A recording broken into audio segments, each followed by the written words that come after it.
गत रविवार दिन माननीय मुख्यमंत्री आश्रम विषय रे कथबार्ता उन्नतीकरण सुंदरीकरण करने कि गोटे बैठक तांका बासभवन आम अनुष्ठित होता एवं से मतामत देते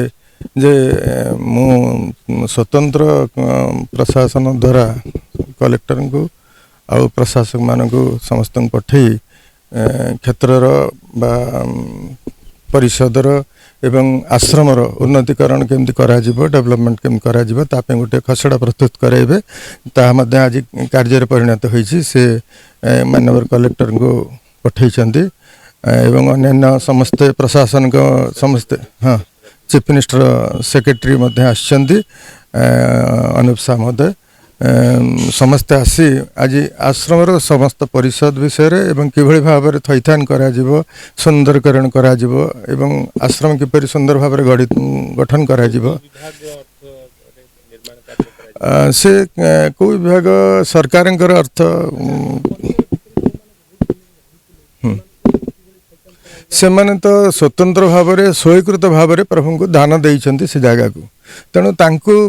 दान देवा परिवर्ते आमे तांको थैथान केमती करबा तांको भल भाव में कोठी निर्दिष्ट जगह रे उत्तम भाव से मान केमती रहिबे तांको पय कि ए सब कार्य स्थिर करे हाँ आमर जगह तो से रही निरूपण कराई प्रशासक अनुधान करुँच तार डिसाइड गोटे उपस्थित अच्छा ये आमर आराध्य देव प्रभुपाद गुरुस्वामी ठाकुर केशवचंद्र क्षेत्र मैं जन्मपीठ से पिलादिने आमको से सब कथा कहते जे ये जो आम गाँववासी अच्छा ये गोटे विराट क्षेत्र हबार अच्छी आउ तुम मैंने ये जगह भविष्य छाड़ी देवाक पड़ो सेठू आम तो से आमर जो असुविधा कथा सब कही जे आम तो कौन चाकरिया ना कि आम धन संपत्ति किसी ना आम जे पिला छुआ नहीं केमती कौन कौटी कड़ जीवु ये सी कही जे से कथा तुम्हें चिंता करना से कथा मुझे चिंता करी हाँ तेज आपण देखुं जो घर गुड़िक सब होती आज भी आमर कलेक्टर महाशय आसिक जो तदंत करेणु ये बाबद आपण आम आगरू से कही जे तुम्हें मते किसी दान कर भूमि दान आम कहल तो भूमि दान आमर कहीं ये घर दियो मात्र से कही किसी चिंता करिवार किसी ना तुम्हें मते देदेले मु समस्त व्यवस्था करी तेणु से किसी दिन ये सब कार्य आरंभ हो जाता आरंभ होपर कौन से असुविधार बंद हो जाता एवं आपण जहाँ देखुं आज जो परिवेश देखुं से बीडीओ तहसीलदार आमर कलेक्टर हाँ समस्त आसी ए बाबद आमको अवगत कराउछन जे तुम्हें से गोटे कही आबे कौन कर आम कह आगुरी ये आम कहीचु आम गुरु को आम कहीचु आम निश्चित भाव आम जिते परिवार जिते गाँव जिते 70-80 घर अच्छे आम निर्द्वंद्व आपको देदेबू तेणु से ये सब परिवेशटा आज सृष्टि आम बहुत खुशी जे एगुड़ा आम पिलादिन आहरी खुशी कहीं ना नाई आम सब कथा भी उत्थापन करूँ जे आम केमती कौन करूँ ना से बाबद किसी असुविधा बने मुझ समस्त व्यवस्था करी ताले से समस्त व्यवस्था करेंगे आम कहीं खुशी न हो जेहेतु मो माननीय मुख्यमंत्री विश्वभारती द्विवार्ता परिषद जड़े डिबेट साधारण गुरु भाई गुरु भौणी धर्मपत्नी गुरु भौणी बहुत दिन है सी आमर आश्रम को आसती आसवा फल जेहेतु आम गर्वित स्वर्ण क्षेत्र महंगा आज गर्वित जे एत बड़ पदवी आमर साधारण गुरु भाई जड़े मुख्यमंत्री होती तांकर बहुत दिन अभिलाष आज साक्षर रूपे पूरण होबाकू जाऊँगी सी कही जे मु 2 वर्ष दीर्घ 2 वर्ष 2.5 वर्ष हो गलानी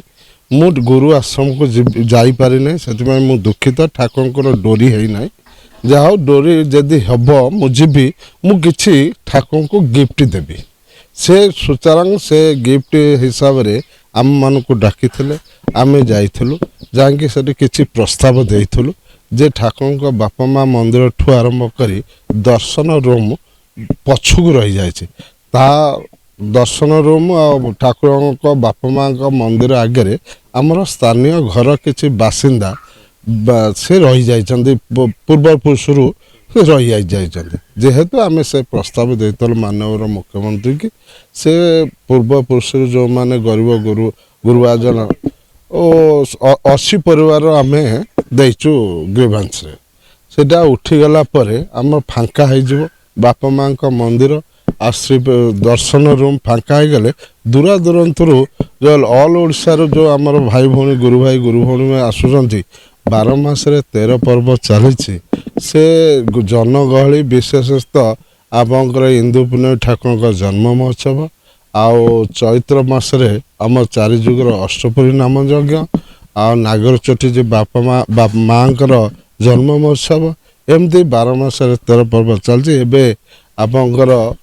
ରାକ୍ଷୀ ପୂର୍ଣ୍ଣମୀ ମହୋତ୍ସବ ହବ ତା ପର ମାସେ ସେଇପାଇଁ ଆମର ପ୍ରଭୁ ଯେତେବେଳେ ସୁଖରେ ଥିଲେ ସେ ତାଙ୍କର ଏଇଟା ଦେବସ୍ଥଳୀ ଭଳି ତାଙ୍କୁ ଘୋଷଣା କରିଥିଲେ ସୁଚାରୁରୂପ ଭାବେ କରିବେ ବୋଲି ପ୍ରତିଶ୍ରୁତି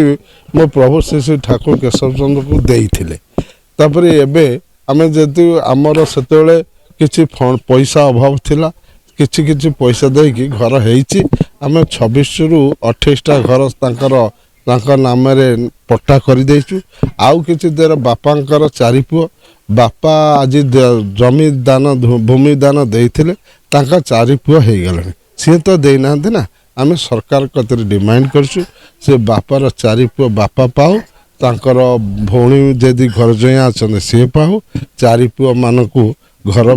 ଘର ଦେଲେ ଏମାନେ ସେ ତାଙ୍କର ଭିଟାମିଟି ଛାଡ଼ିକି ଯିବେ ବୋଲି ଆମମାନଙ୍କ ଥରେ 2 ଥର 3 ଥର ସେମାନଙ୍କ ସାଥିରେ ବସିଛୁ। ଗ୍ରାମବାସୀ ବସିଛି ପରିଷଦ ସେମାନଙ୍କ ସାଥିରେ ବସିଛି ମୁରବୀ ଲୋକ ବସିଛନ୍ତି ସ୍ଥାନୀୟ ସରପଞ୍ଚ ବି ବସିଛି।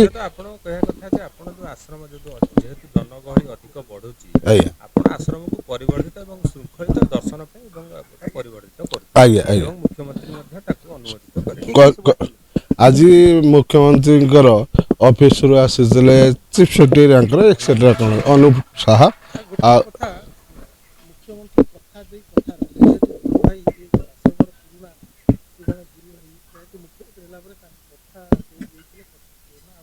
ନାଇଁ ଆଜ୍ଞା ସେଇଟା ଆମେ ଭାବିବୁ ସେଇଟା ହିଁ ସତ ଆଜିକା ଡେଟ୍ରେ ହେଇଛି ଯେ ମାନ୍ୟବର ମୁଖ୍ୟମନ୍ତ୍ରୀ ଶ୍ରୀଯୁକ୍ତ ମୋହନ ଚରଣ ମାଝୀ ଆମମାନଙ୍କୁ ଦେଇଥିବା କଥା ଆଜି ତାଙ୍କର ଅଫିସ ଲେଭେଲରୁ ପଠେଇଛନ୍ତି। କଲେକ୍ଟର ମହୋଦୟ ଆସିଥିଲେ ସବ୍ କଲେକ୍ଟର ଆସିଥିଲେ। ହଁ ଆମେ ପ୍ରାୟ ଆପାତତଃ ପରିଷଦ ତରଫରୁ ଗ୍ରାମବାସୀ ତରଫରୁ ତ ଗ୍ରାମବାସୀ ସାଧାରଣ ଗୁରୁ ଭାଇମାନେ ବସିବେ ସେମାନଙ୍କ ସାଥିରେ ବସିବେ କଲେକ୍ଟର ବସିବେ ସବ୍ କଲେକ୍ଟର ବସିବେ ତହସିଲଦାର ବସିବେ ବିଧାୟକ ବସିବେ ଆମ ନେତୃବୃନ୍ଦ ବସିବେ ଆଉ ବ୍ୟକ୍ତିଗତ ପରିଷଦ ଆଜି ଖୁସି ଯେ ସେମାନେ ଆସିକି ମାନ୍ୟବର ମୁଖ୍ୟମନ୍ତ୍ରୀ କଥା ଦେଇକି କଥା ରହିଥିବାଟା ସେଥିପାଇଁ ଆମେ ବହୁତ ଧନ୍ୟବାଦ ଦେବୁ ପରିଷଦ ତରଫରୁ।